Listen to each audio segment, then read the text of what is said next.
Okay.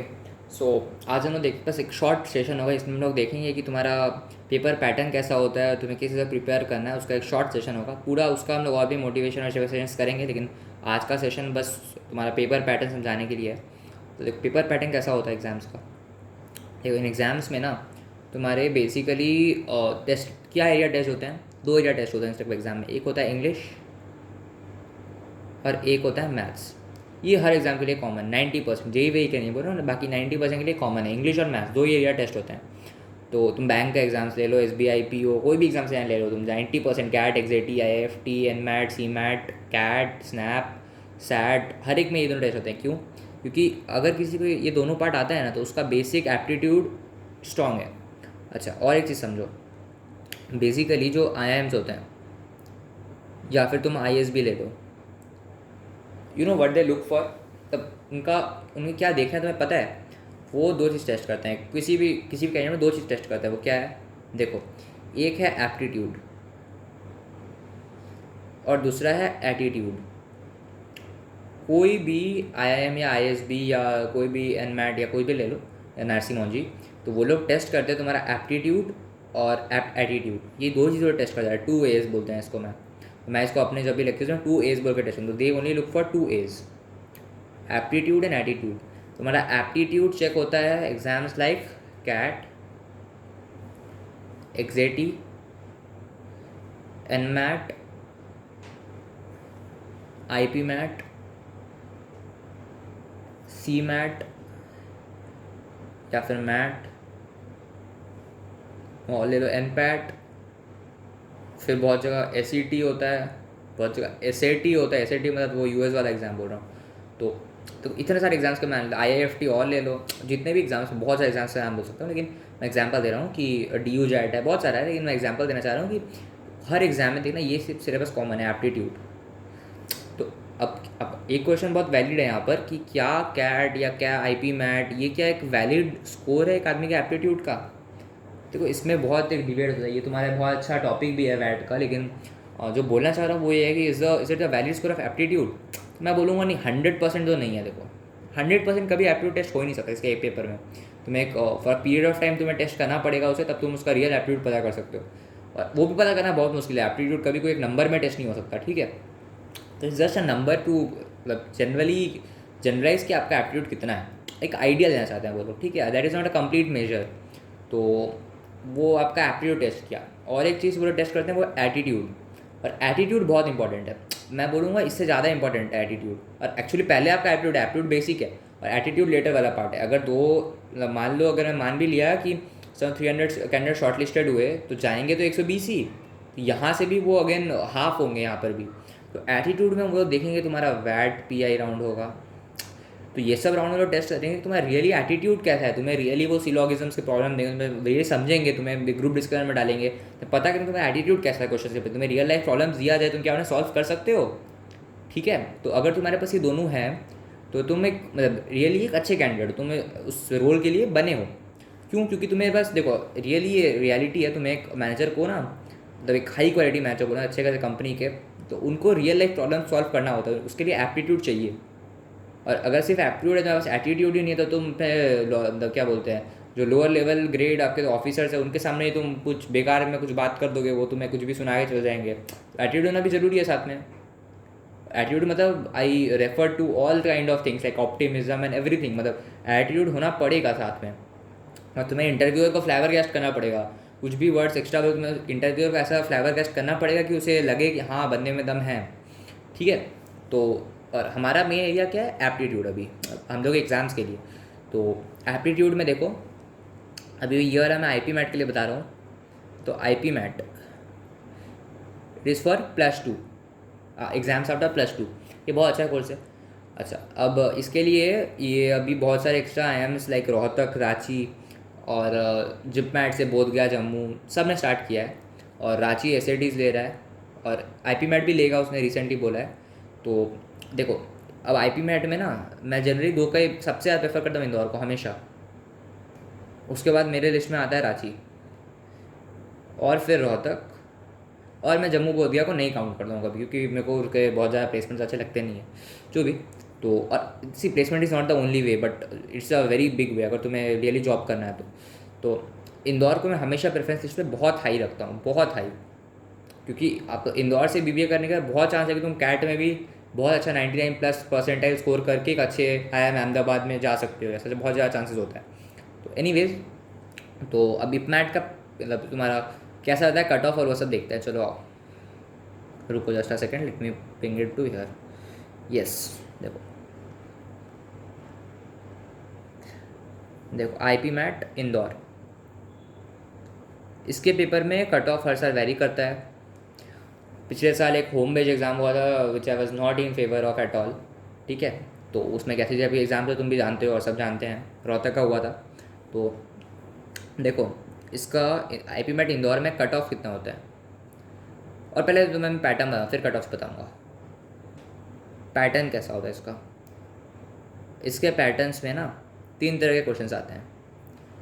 पहला हो गया MCQ बेस्ड क्वांट्स, फिर हो गया शॉर्ट आंसर बेस्ड क्वांट्स, और फिर हो गया वर्बल एबिलिटी बेस्ड MCQ, ठीक है। अच्छा अब देखो, ये MCQ का पैटर्न होता है +4 -1 for positive, this is for negative, मतलब गलत answer, this is for correct answer, correct negative.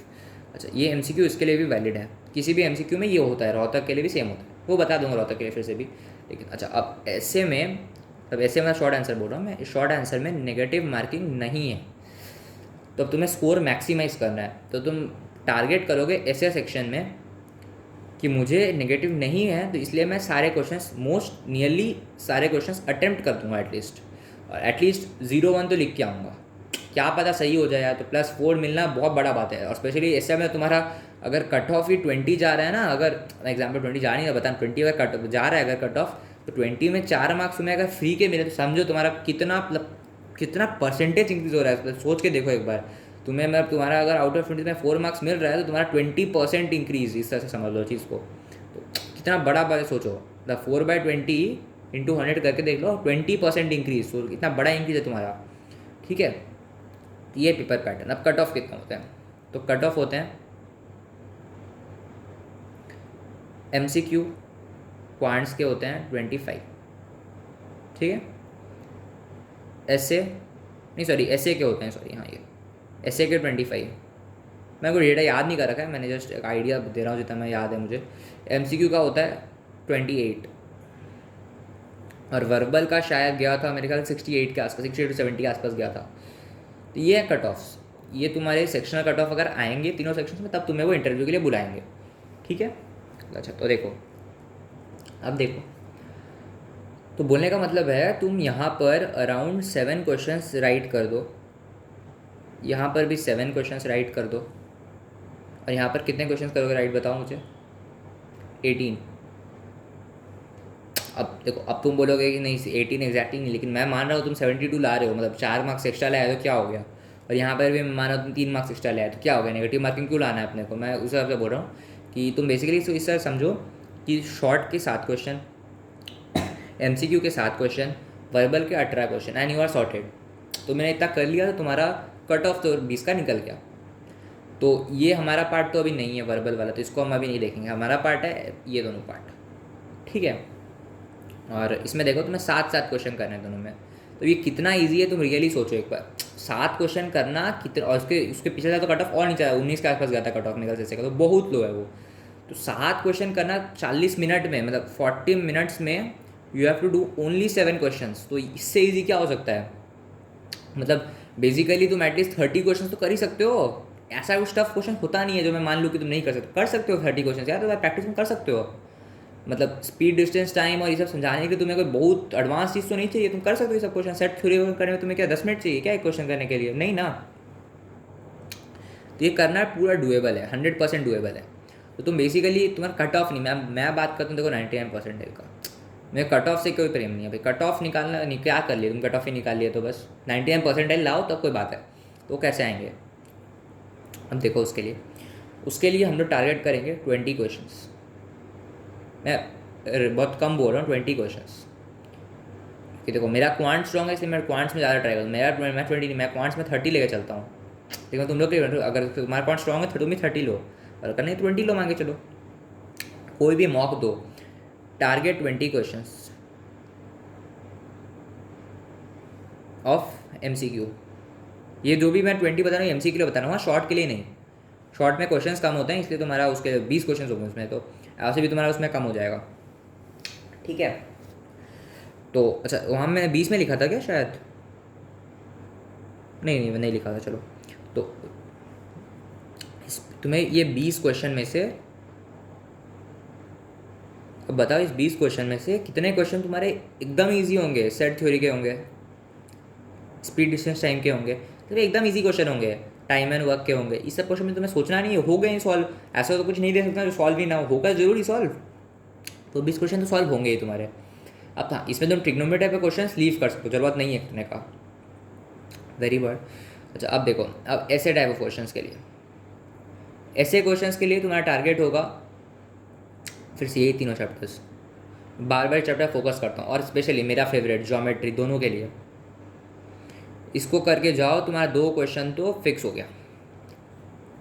ठीक है, तो बेसिकली इसका मेरा मोटिव ये था इसको बताने का कि तुम इंदौर के पेपर में 99 परसेंटाइल क्वांट्स का सेक्शन में लाना कोई बड़ा बात नहीं है, तुम इजीली ला सकते हो, this is very very doable. और रोहतक के पेपर में कट ऑफ कितना है 144, यार मैं तो हंसी आ गई सुन के। अब यार 144 रोहतक के पेपर में कट ऑफ है, तुम समझो, तुम्हें तीनों मिला के लाना है। तुम क्वांट्स में 110 लाने क्या बड़ा बात है क्या, मजाक नहीं कर रहा। 40 क्वेश्चन में तुम्हारे पास कितना टाइम है सोचो, उतना टाइम में तुम 110 नहीं ला सकते क्या। 40 क्वेश्चन है तो 160 मार्क्स हो गए टोटल, 160 में से 110 तुम नहीं कर सकते। होता ईजी पेपर होता है, मैंने देखा है, कोई इंटीग्रेशन डिफरेंस नहीं पूछा तुम्हें, लॉजिकल क्वेश्चन आएंगे, तुम 110 तो आ ही सकते हो। फिर देखो, और मैं नेगेटिव मार्किंग कंसिडर करके बोल रहा हूँ वहाँ पर। और इसमें देखो फिर लॉजिकल में तुम मान लिया, लॉजिकल में मान थोड़ा टफ लगता है बहुत जगह की सिलॉगिज्म सही समय, तो उसमें मान लीजिए तुम्हें जो आते हैं उसमें नेगेटिव मत लेना, गलती से ही मत लेना। मैं लॉजिकल नहीं आ रहा है छोड़ दो, नेगेटिव मत लेना उसमें, लॉजिकल में गलती से भी मत लेना। क्वांट्स को टारगेट करना, तुम्हारा स्कोर बढ़ जाएगा ऑटोमेटिक। लॉजिकल में बहुत क्वेश्चन डाउट होता है सही है क्या गलत है, उसको टारगेट मत करना। फिर देखो यहाँ पर हम टारगेट करेंगे +40 का, बस 40, ज़्यादा नहीं मान के चलो 10 क्वेश्चन लॉजिकल। ठीक है, और वर्बल में मान के चलो हम टारगेट करेंगे फिर से 40 +40। स्कोर कितना हो गया तुम्हारा 110 + 80 190। तुम पता कितने परसेंटेज में आ गए, ग्रेटर देन 90 में आ गए हो तुम, ग्रेटर देन 90 में, मजाक नहीं कर रहा मैं। तो 190 लाओगे, 90 के ऊपर से जा चुके तुम परसेंटेज में, कट ऑफ तो क्लियर हो ही गया तुम्हारा। तो इस सेशन का मोटिव ही है कि तुम्हें बता देना कि इट्स वेरी डूएबल और तुम अच्छा मार्क्स ला सकते हो आफ्टर अटेंडिंग द सेशंस। तो सबसे इंपॉर्टेंट है सेशंस को रेगुलरली अटेंड करो, ठीक है। और उसके बाद तुम्हें जो भी मतलब समझ में आए उसको कॉपी में लिखो, क्वेश्चन सॉल्व करो, मॉक्स अटेंड करो, तुम्हारा मार्क्स आएंगे, ठीक है। If you like the video तो keep watching the videos, thank you.